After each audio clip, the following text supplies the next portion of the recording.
Құрметті көрермендер, менің есім Перизат Садуақас, тарих ғылымдарының кандидатымын. Мемлекет және қоғам қайраткері, саяси репрессия құрбаны Жанайдар Садуақасовтың немересі боламын. Менің атам Жанайдар Садуақасов 1898 жылы Қарағанды облысы қазіргі Жаңаарқа ауданындағы Түгіскен елді мекен территориясында өмірге келген. Ол кісі 12 жасқа дейін Түгіскенде өсіп, кейін Ақмола қаласына оқуға кетіп, кейінгі білімдерін сол Ақмола уезінде, одан кейін Омбыда жалғастырған.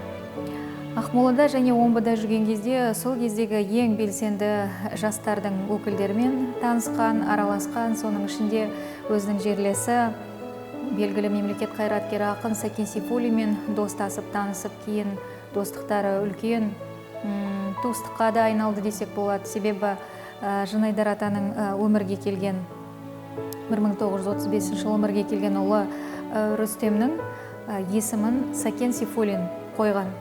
Жанайдар Садуақасов сол Омбыдағы және Ақмоладағы оқу кезінде сол кездегі белсенді жастармен Сәкен Сейфуллинмен, Әділ Байсейітовпен, Дінши Байсейітовтермен, Смағұл Садуақасовтармен бірлесіп, өзінің өмірлік ұстанымын айқындайды, қоғамдық саяси көзқарасы да осы кезеңде қалыптасты десек болады. Жалпы Жанайдар атаның атқарған қоғамдық саяси қызметіне келетін болсақ, ол кісі еңбек жолын Ақмолада бастаған, кейін жауапты қызметке тағайындалып, Орынборға ауысады, яғни Орынборда Қазақ орталық атқару комитетінің жауапты хатшысы деген лауазымды қызметке орналасу барысында 1923 жылы ол кісі Қазақстанда алғаш рет қазақ тілін жүргізуге енгізу жөніндегі орталық комиссияның негізін қалап, сол комиссияның 2 жылға жуық төрағасы болады. Дәл қазіргі кезеңде біздің де кейбір айтып жүрген мәселелеріміз сол кезде Жанайдар Садуақасовтың айтып кеткен ұстанымдарына сәйкес келеді десек болады. Себебі сол 23 жылдың өзінде міне тұр менің атам. Ол кісі бүкіл мемлекеттік органдардағы аудармашылар штатын жоюды ұсынады. Яғни аудармашылардың штатын жою арқылы ол жерге қазақ тілімен жазуын, тілін білетін қазақ мамандарды әкелу арқылы біз мемлекеттік аппаратты ұлттандырамыз деген ұстанымда болған. Кейін Сырдария губерниялық атқару комитетінің меңгерушісі болады. Үлкен қызметтері Қазақ халық комиссарлары кеңесінің бірінші орынбасары, Қаржы халық комиссарының орынбасары, Қазақстанның әділет халық комиссары және республика прокуроры.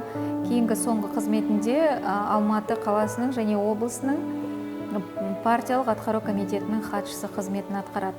Жанайдар Садуақасовтың Қазақ өлкелік атқару комитетінің мәдениет үгіт насихат бөлімін басқару тұсында статистикаға жүгінсек, қазақ басылымдарының, қазақ тілді баспасөздерінің саны артады. Қазақ тілшілерін дайындайтын арнайы курстар ашылады. Серке Қожамқұловтың кейбір мұрағаттардағы естеліктерге сүйенетін болсақ, ол кісі ең алғашқы Қазақ ұлттық театрының ашылуына да септігін тигізген.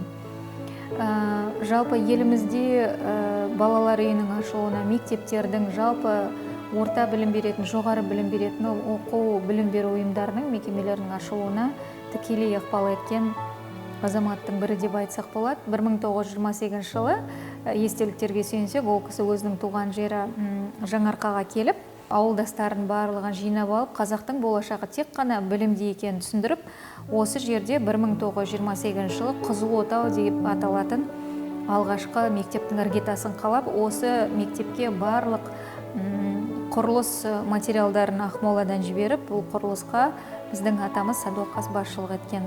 Бұл фото 1981 жылы түсірілген, сол кездегі орны. Осы Қызыл Отау мектебінен сол кездегі қаншама ауыл балалары білім алған.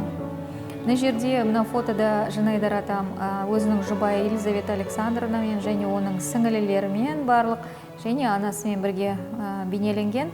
Олардың отбасында, жаңа айтып өттім, 35 жылы ұлы Рүстем дүниеге келеді. Міне Рүстем. Мына фотода міне Рүстемнің кішкентай кезі, жобамен 36 жыл болу керек. 1937 жылы Жанайдар атасы халық жауы ретінде тұтқынға алынған кезде, оның әйелі Елизавета Александровна халық жауының жұбайы ретінде қамауға алынып, біздің Астананың жанындағы қазіргі Алжир мұражай орналасқан жердегі Алжир лагеріне этаппен жөнелтіледі. Кетіп бара жатқан кезде ол өзінің жалғыз ұлы Рүстемді сіңілісі Надеждаға тастап кетіп, кейін Рүстем Мангелдин деген фамилиямен Жанайдар атаның бажасының тәрбиесін көріп өсетін фотода міне Рүстем өзінің бөлесі Әлиямен.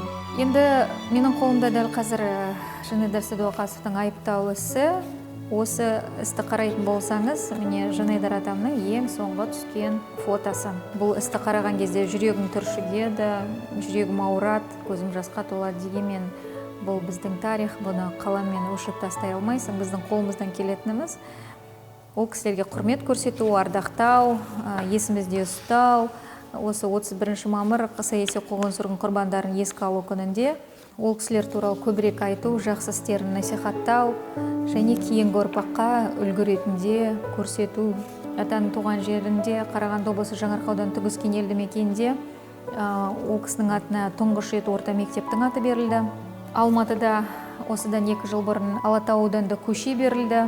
Мемориалдық тақта қойылды ол кісі тұрған үйге, қазіргі Назарбаев даңғылы 120-ші үйге. Елизавета Александровна бұл кісінің тағдыры былайша өрледі. 8 жыл Алжирда отырады, кетіп бара жатқанда жалғыз ұлы Рүстемді жаңа айтып өткендей сіңлісінің тәрбиесіне беріп, ұлы Рүстем өмірінің соңына дейін Мангелдин деген фамилиямен Бішкек қаласында өмір сүреді.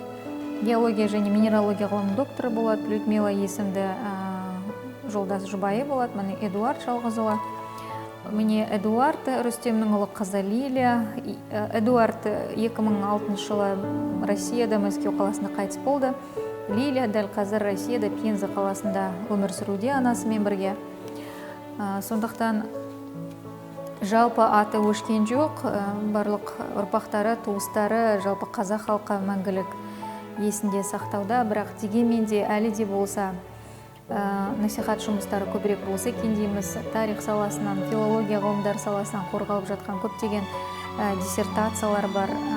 Зерттеу жұмыстарында менің атам секілді, Жанайдар Сәдуақасов секілді ел үшін еңбек еткен, Қазақстанның бүгінгі жарқын болашағы үшін бастарын бәйгеге тігіп, сол қанды қырғынның жазықсыз құрбаны болған азаматтар менің ойымша көбірек айтылу керек. Олар туралы тек қана 31-інде емес, жыл бойы үнемі насихаттау керек деп есептеймін. Осы ұлыларымызды ұлықтайтын жақсы күндеріміз көп болсын. Рахмет.